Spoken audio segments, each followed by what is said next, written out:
지금 이 자리에 예배를 드리러 오신 모든 분들을 주님의 이름으로 환영하고 축복합니다. 함께 이 시간 두 손 모으고 눈 감고 기도하겠습니다. 사랑하는 하나님 아버지 참 감사드립니다. 오늘도 하나님 앞에 나오게 하시고 은혜를 내려주시니 감사드립니다. 사랑하는 하나님 아버지 이 시간 주님 홀로 영광 받아주시옵소서. 주님을 경배합니다. 주님을 예배합니다. 하나님 아버지, 하나님 말씀 들으러 온 우리들에게 성령님의 은혜와 지혜로 함께 하여 주시기를 구합니다. 주님, 그리하여 하나님 말씀 듣고 깨닫고 순종할 수 있도록 도와주시고 이끌어 주시옵소서. 맡겨드립니다. 주님, 사랑합니다. 감사드립니다.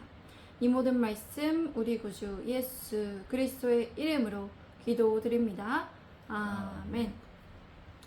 오늘 설교의 주제는 하나님의 진노를 받지 맙시다입니다. 하나님의 진노를 받지 마십시오입니다. 신명기 29장 22절에서 29절까지 말씀입니다. 제가 22절에서 23절까지 말씀 읽겠습니다. 너희 뒤에 일어나는 너희의 자손과 멀리서 오는 객이 그 땅의 재앙과 여호와께서 그 땅에 시키시는 질병을 보며 그 온 땅이 유황이 되며 소금이 되며 또 불에 타서 심지도 못하며 결실함도 없으며 거기에는 아무 풀도 나지 아니함이 애적에 여호와께서 진노와 격분으로 멸하신 소돔과 고모라와 마드마와 스보임의 무너짐과 같음을 보고 물을 것이요. 다음 세대의 여러분의 자손들과 먼 땅에서 오는 이방 사람들이 그 땅에 떨어진 재난과 하나님께서 내리신 질병들을 볼 것입니다. 그 온 땅은 소금과 유황으로 타서 재가 되어 심은 것도 싹이 난 것도 그 위에 자라난 것도 없을 것입니다. 그것은 하나님께서 무서운 진노로 던져버리신 소돔과 고모라의 멸망과 같고 아드마와 스보임의 멸망과도 같을 것입니다. 이스라엘이 모압 언약을 지키지 않았을 때 그들의 이와 같은 결과를 겪게 됩니다. 하나님께서는 그들이 하나님의 명령에 말씀에 순종하지 않는 그들을 심판하실 것이기 때문입니다.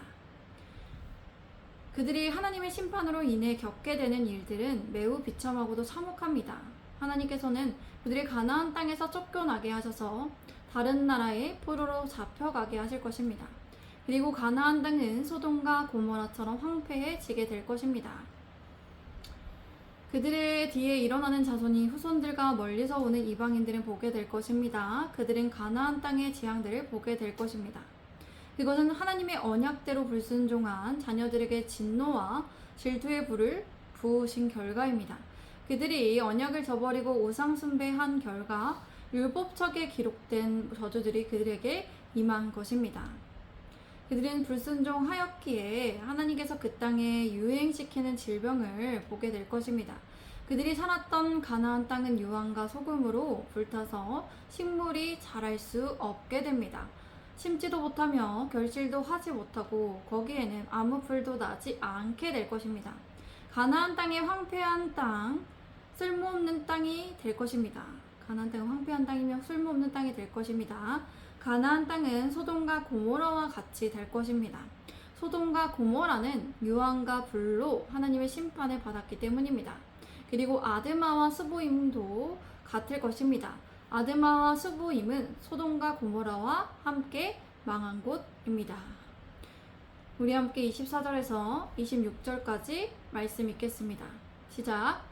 여러 나라 사람들도 묻기를 여호와께서 어찌하여 이 땅에 이같이 행하셨느냐, 이같이 크고 명렬하게 노하심은 무슨 뜻이냐 하면 그때 사람들이 대답하기를 그 무리가 자기 조상의 하나님 여호와께서 그들의 조상을 애굽에서 인도하여 내실 때에 더불어 세우신 언약을 버리고 가서 자기들이 알지도 못하고 여호와께서 그들에게 주시지도 아니한 다른 신들을 따라가서 그들을 섬기고 절한 까닭이라.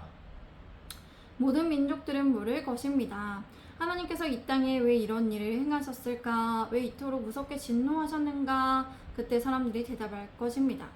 이 백성들이 그 조상들의 하나님 여호와의 언약, 곧 그분이 그들을 이집트에서 이끌어 내실 때 그들과 맺으신 언약을 그들이 저버렸기 때문입니다. 그들이 가서 자기들도 모르고 하나님께서 그들에게 주시지도 않은 신들을 섬기고 숭배했기 때문입니다. 이방 사람들은 황폐해진 가나안 땅을 보고 의심스럽고 이상하게 여기면서 물을 것입니다. 어찌하여 무엇 때문에 무슨 이유로 가나안 땅에 진노하시고 심판하셨는지를 하나님께서 왜 그렇게 했는지를 그들은 물을 것입니다. 그때 사람들은 이렇게 대답할 것입니다. 이스라엘이 하나님을 떠났기 때문입니다. 이스라엘은 하나님을 섬기기로 한 언약을 버리고 다른 신을 섬김으로써 심판받게 된 것입니다. 이스라엘이 버린 언약은 하나님께서 이스라엘을 애굽에서 구원해 내시고 맺으신 언약이기 때문입니다. 이스라엘은 언약을 깨뜨릴 때 그들이 알지도 못하는 경험하지 못했던 신들을 따랐습니다. 그들은 그 다른 신들을 섬기고 절하며 숭배하였기 때문입니다. 이로써 그들은 하나님께서 주신 십계명의 첫 계명과 둘째 계명을 어기게 되었습니다. 그들이 다른 신을 섬기고 숭배하는 것은 하나님께서 매우 가증스러워하는 것이기 때문입니다.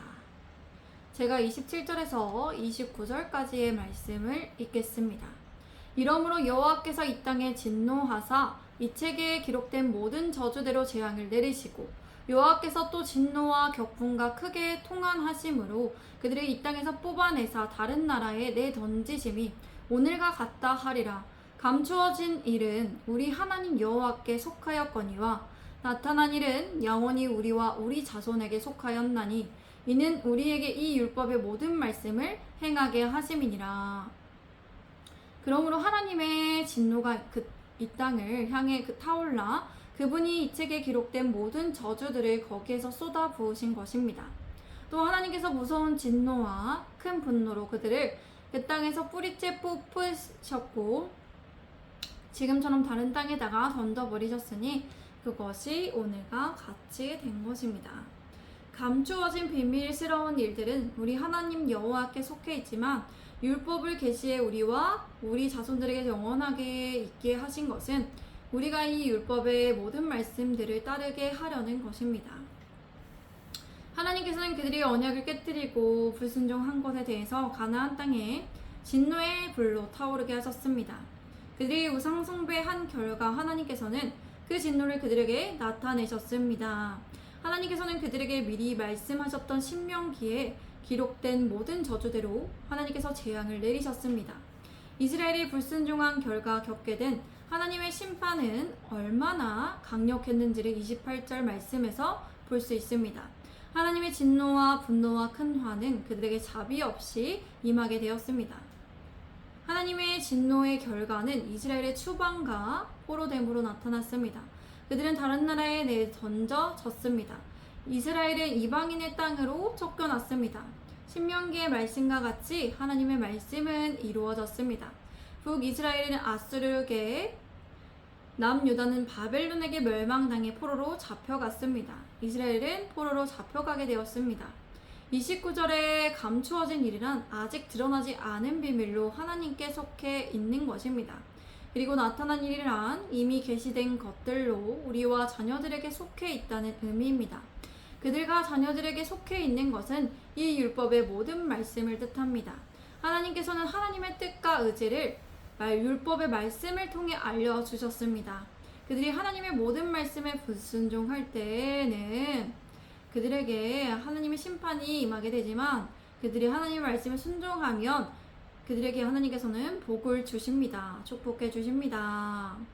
하나님께 이처럼 하나님의 뜻과 의지를 언약의 복과 저주를 통해 명확하게 계시해 주셨습니다.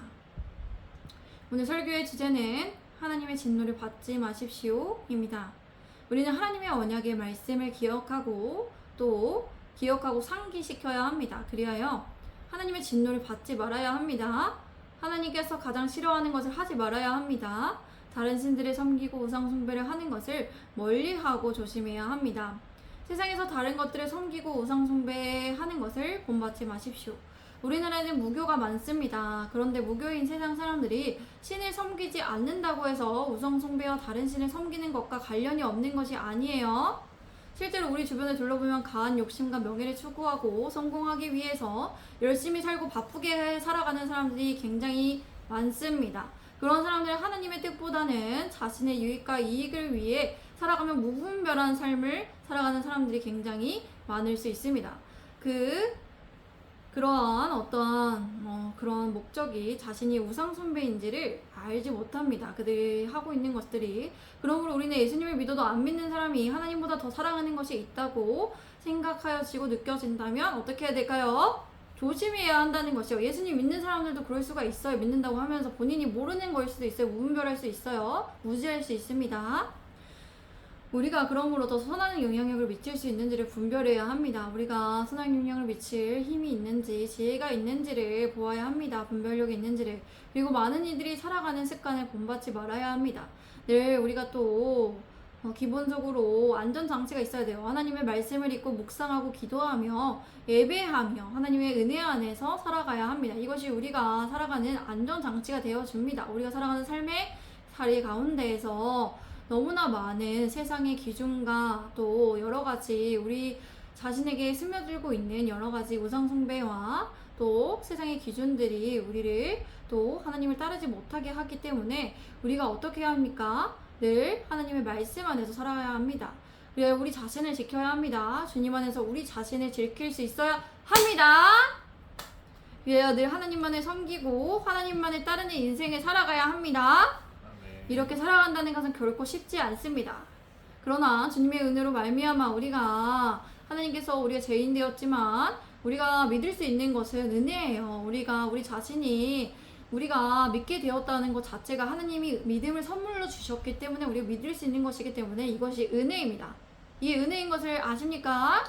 이 은혜로 말미암아 우리가 기뻐하고 주님의 은혜로 말미암아 우리가 범사의 모든 일에 감사할 수 있습니다. 또 항상 깨어있어 기도하며 살아가야 합니다. 깨어있어야 돼요. 영적으로 깨어있어야 한다는 것이에요. 많은 사람들이 하는 것에 있어서 다 따라가서 영적으로 무분별하게 따라가지 않고 기도하면서 하나님 안에서 머물기를 하나님 하면서 하나님을 찾습니다. 하나님 어떻게 해야 될까요? 매 순간 물어보면서 하나님과 동행하며 살아가야 합니다. 그래요. 하나님의 진노를 받지 말아야 합니다. 하나님의 은혜를 받으며 살아가야 합니다. 우리 예수님의 제자된 교회가 늘 성령님의 인도하심을 받아 하나님의 말씀에 따라 살아가시기를 바랍니다. 우리 함께 이 시간 기도하겠습니다.